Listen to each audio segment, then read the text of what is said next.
when we focus on Allahu, that is not the end goal, but that is for your mind to drown in your heart first.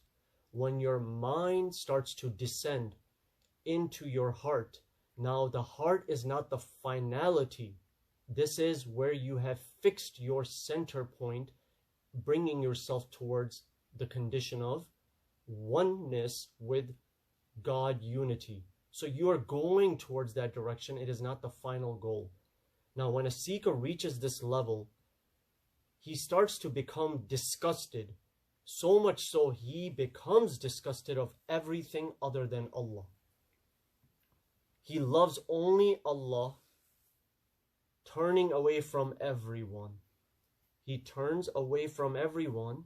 He loves only Allah. And this is a condition happening to that individual.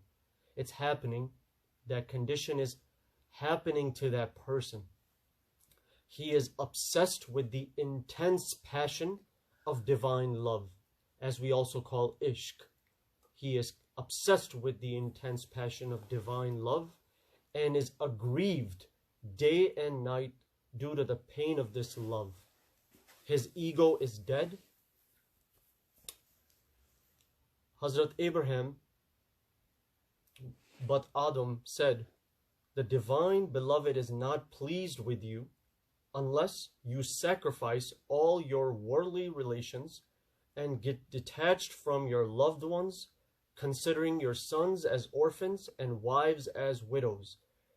Disgrace your own self, give all your possessions in the way of Allah, complying to the verse, you can never attain to righteousness unless you give in the way of Allah that is dearest to you, and make Allah your sole friend inwardly and outwardly. Then He will love you, as He said, Allah loves them and they love Allah." Meaning, Allah is pleased with them and they are pleased with Allah. So the saint, in the way of what we spoke about, the recognition of Allah, the state of faqr, which is the way of the faqir, is the way of perseverance, not of miracles or sensual desires. Perseverance is an attribute of the special ones, when miracles are considered as filth and impurity in this way. A true seeker of Allah must keep away from filth and impurities. You must purify your heart first, then it will accept and surrender to the truth.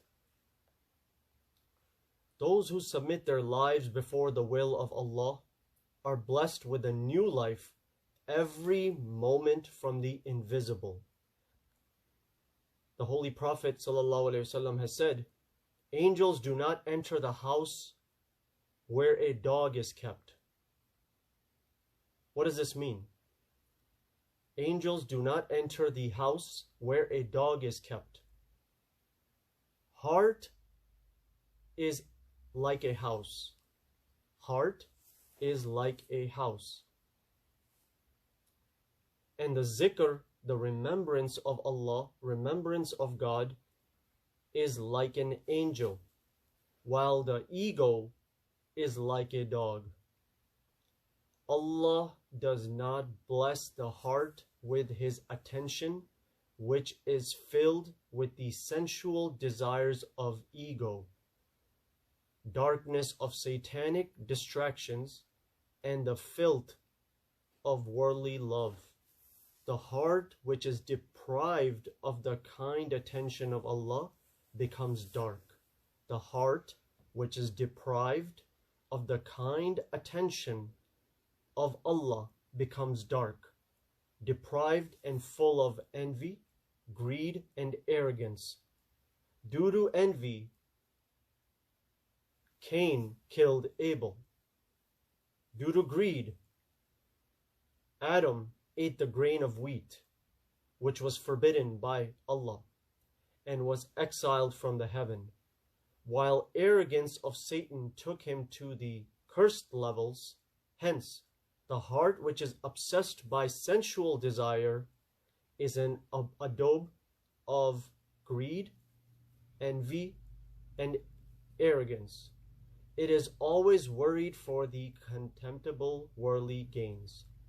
The Holy Prophet has said, the love of world and knowing God cannot sustain in one heart, just like fire and water cannot be contained in one utensil.